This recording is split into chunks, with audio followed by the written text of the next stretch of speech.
Hi hello ನಮಸ್ಕಾರ friends. ಇವತ್ತು ಹೆಸರು ಬೇಳೆ ಹಾಗೆ ರಾಗಿ ಹಿಟ್ಟಿನಿಂದ ಹೆಲ್ತಿಯಾದ ಸಖತ್ ಟೇಸ್ಟಿಯಾದ ರೆಸಿಪಿನ ಮಾಡೋಣ. ಅದಕ್ಕಿಂತ ಮುಂಚೆ ನೀವು ನನ್ನ ಚಾನಲ್ನ ಸಬ್ಸ್ಕ್ರೈಬ್ ಮಾಡ್ಕೊಂಡಿಲ್ಲ ಅಂದರೆ ಸಬ್ಸ್ಕ್ರೈಬ್ ಮಾಡ್ಕೊಳ್ಳಿ. ಫ್ರೆಂಡ್ಸ್, ಮೊದಲಿಗೆ ನಾನಿಲ್ಲಿ ಒಂದು ಬೌಲ್ಗೆ 1 ಕಪ್ ಆಗುವಷ್ಟು ಹೆಸರು ಬೇಳೆನ ಹಾಕ್ಕೊಂಡಿದ್ದೀನಿ. ಹೆಸರು ಬೇಳೆ ಹಾಕಿದ ನಂತರ ಇದನ್ನು ಒಂದು 2ರಿಂದ 3 ಬಾರಿ ಚೆನ್ನಾಗಿ ಇದನ್ನು ತೊಳ್ಕೋಬೇಕು. ಇವಾಗ ಚೆನ್ನಾಗಿ ತೊಳ್ಕೊಂಡ ನಂತರ ಇದಕ್ಕೆ 1 ಲೋಟ ಆಗುವಷ್ಟು ನೀರನ್ನ ಹಾಕ್ಕೊಬೇಕು. ನೀರು ಹಾಕಿದ ನಂತರ 1 ಗಂಟೆಗಳ ಕಾಲ ಚೆನ್ನಾಗಿ ನೆನೆಸಬೇಕು. ಇವಾಗ ನೋಡಿ, ಚೆನ್ನಾಗಿ ನೆಂದಿದೆ. 1 ಗಂಟೆಗಳ ನಂತರ ಈ ಥರ ನೀಟಾಗಿ ಚೆನ್ನಾಗಿ ನೆಂದಿರುತ್ತೆ. ಇದನ್ನು ಒಂದು ಮಿಕ್ಸಿ ಜಾರ್ಗೆ ಹಾಕ್ಕೊಳ್ಳೋಣ. ನೋಡಿ, ಇವಾಗ ಹಾಕ್ಕೊಂಡ ನಂತರ ಇದನ್ನು ನೀಟಾಗಿ ನುಣ್ಣಗೆ ರುಬ್ಕೋಬೇಕು. ನೀರನ್ನ ಮತ್ತೆ ಏನು ಹಾಕೋಕ್ಕೆ ಹೋಗಬೇಡಿ. ನೀರನ್ನ ನೆನೆಸೋಕ್ಕೆ ಹಾಕಿರ್ತೀವಲ್ಲ ನೀರು, ಅದ್ರ ಜೊತೆಗೆ ನಾವು ಹಾಕ್ಕೊಬೇಕು. ನೋಡಿ, ಹಾಕಿದ ನಂತರ ಚೆನ್ನಾಗಿ ನುಣ್ಣಗೆ ರುಬ್ಕೋಬೇಕು. ರುಬ್ಬಿದ ನಂತರ ಇದನ್ನು ಕೂಡ ಒಂದು ಬೌಲ್ಗೆ ನಾನು ಇದಕ್ಕೆ ಹಾಕ್ಕೊಳ್ತಾ ಇದ್ದೀನಿ. ಇದನ್ನು ಹಾಕ್ಕೊಂಡ ನಂತರ ಇದಕ್ಕೆ ಒಂದು ಸ್ವಲ್ಪ ನೀರನ್ನು ಕೂಡ ಸೇರಿಸ್ಕೊಂಡು ನಾವು ವೇಸ್ಟ್ ಮಾಡಬಾರ್ದು. ಎಲ್ಲವನ್ನು ಕೂಡ ಇದಕ್ಕೆ ಹಾಕ್ಕೊಳ್ತೀನಿ.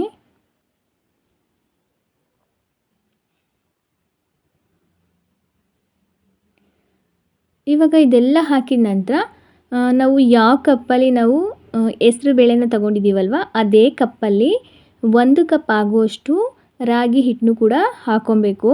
ನೋಡಿ, 1 ಕಪ್ ಆಗುವಷ್ಟು ರಾಗಿ ಹಿಟ್ಟನ್ನ ಇದಕ್ಕೆ ಹಾಕ್ಕೊಳ್ತಾ ಇದ್ದೀನಿ. ರಾಗಿ ಹಿಟ್ಟು ಹಾಕಿದ ನಂತರ ಇದನ್ನು ನೀಟಾಗಿ ಈ ಥರ ನೀಟಾಗಿ ಮಿಕ್ಸ್ ಮಾಡಬೇಕು. ನೋಡಿ, ನೀಟಾಗಿ ಸ್ವಲ್ಪನೂ ಕೂಡ ಗಂಟು ಬರಬಾರ್ದು. ಆ ರೀತಿ ನೀಟಾಗಿ ಚೆನ್ನಾಗಿ ಮಿಕ್ಸ್ ಮಾಡ್ಕೊಳ್ಳೋಣ.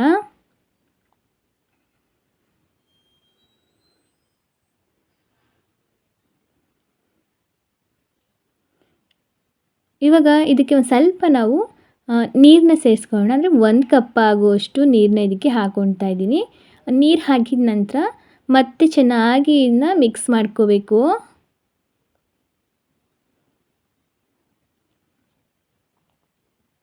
ಒಂದು ಸ್ವಲ್ಪನೂ ಕೂಡ ಗಂಟು ಬರಬಾರ್ದು. ಆ ರೀತಿ ಚೆನ್ನಾಗಿ ಈ ಥರ ಮಿಕ್ಸ್ ಮಾಡ್ಕೋಬೇಕು. ಇವಾಗ ನೋಡಿ, ಇದು ಆಗಿದೆ. ಇಷ್ಟು ಹದವಾಗಿ ಇರಬೇಕು. ನೋಡಿ, ತೋರಿಸ್ತಾ ಇದ್ದೀನಲ್ಲ, ಇಷ್ಟು ಹದವಾಗಿ ಇದು ಇರಬೇಕು.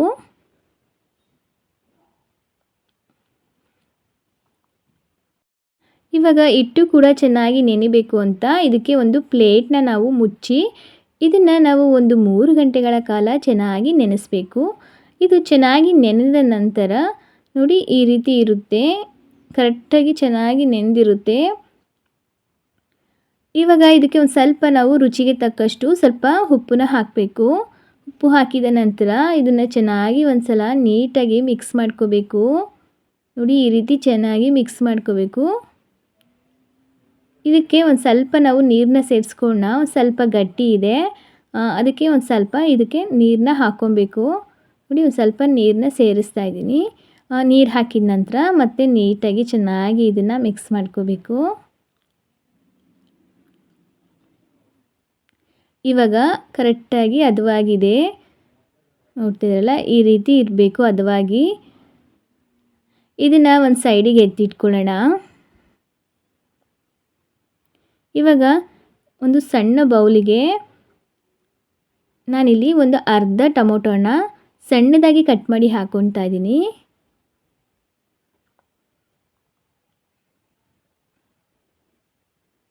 ನಂತರ ಒಂದು ಅರ್ಧ ಈರುಳ್ಳಿನ ಇದನ್ನು ಕೂಡ ಸಣ್ಣದಾಗಿ ಕಟ್ ಮಾಡಿ ಹಾಕ್ಕೊಳ್ತಾ ಇದ್ದೀನಿ.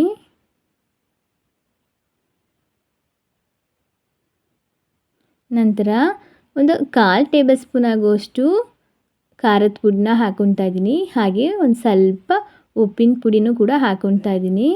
ಹಾಗೆ ಕೊನೆಗೆ ನಾನಿಲ್ಲಿ ಕಟ್ ಮಾಡಿರೋಕ್ಕಂಥ ಕೊತ್ತಂಬರಿ ಸೊಪ್ಪನ್ನು ಕೂಡ ಹಾಕ್ಕೊಳ್ತಾ ಇದ್ದೀನಿ. ಇದೆಲ್ಲ ಹಾಕಿದ ನಂತರ ಒಂದು ಸಲ ಚೆನ್ನಾಗಿ ಇದು ಮಿಕ್ಸ್ ಮಾಡ್ಕೋಬೇಕು. ಚೆನ್ನಾಗಿ ಮಿಕ್ಸ್ ಮಾಡ್ಕೊಂಡ ನಂತರ ಇದನ್ನು ಒಂದು ಸೈಡಿಗೆ ಎತ್ತಿಟ್ಕೊಳ್ಳೋಣ. ಫ್ರೆಂಡ್ಸ್, ಇವಾಗ ದೋಸೆ ಹಂಚು ಕೂಡ ಚೆನ್ನಾಗಿ ಕಾದಿದೆ.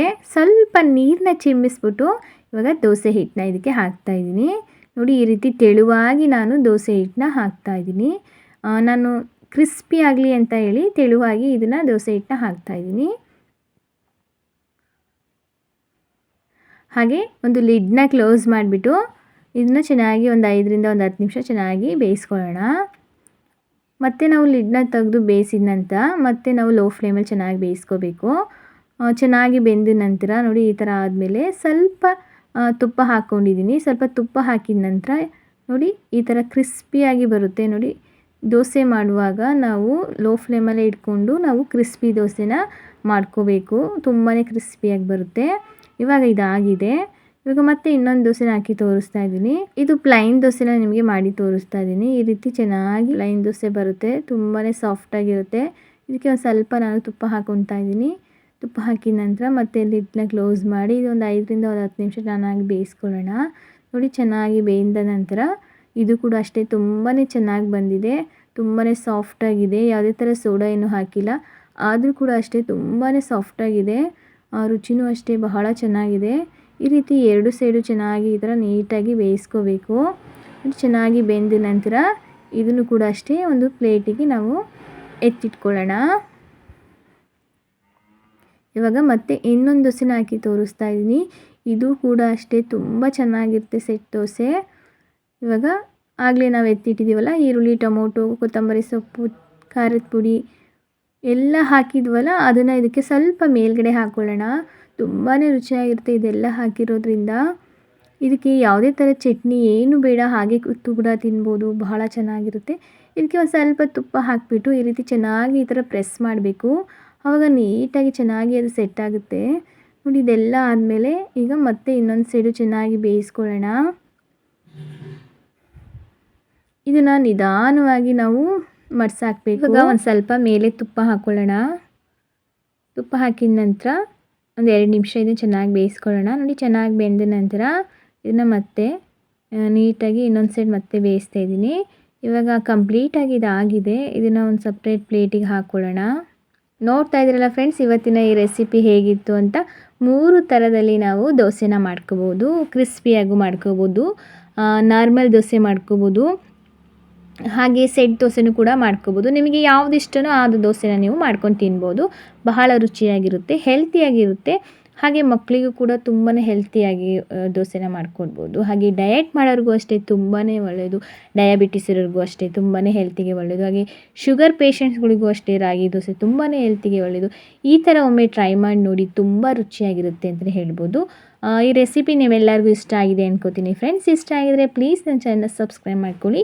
ಹಾಗೆ ಲೈಕ್ ಮಾಡಿ, ಶೇರ್ ಮಾಡಿ, ಹೇಗಿದೆ ಅಂತ ಕಮೆಂಟ್ ಮುಖಾಂತರ ತಿಳಿಸಿ.